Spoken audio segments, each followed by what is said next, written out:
Punta naman na tayo sa pagkuha ng resultant of a force and moment of a force system. So, paano ba natin kinukuha ang resultant force?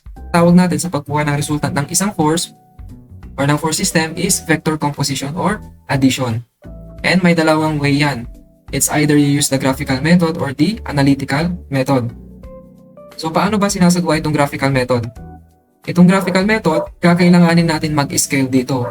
Wherein i-scale natin yung magnitude and then direction ng force using a ruler and then using a protractor. So, yung ruler is to scale the magnitude ng force. Direction naman is to scale the angle. Yan, example, meron tayo ditong force A.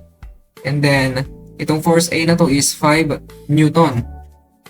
And then, it is at a certain angle na sabihin na lang natin 30 degrees.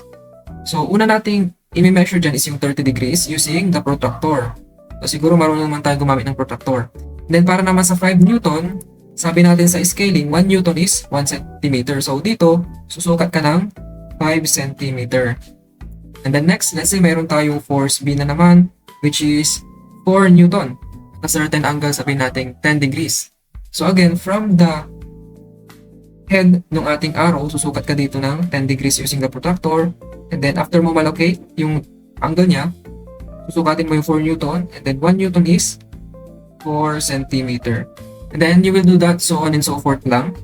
Hanggang sa ma-plot mo lahat ng forces.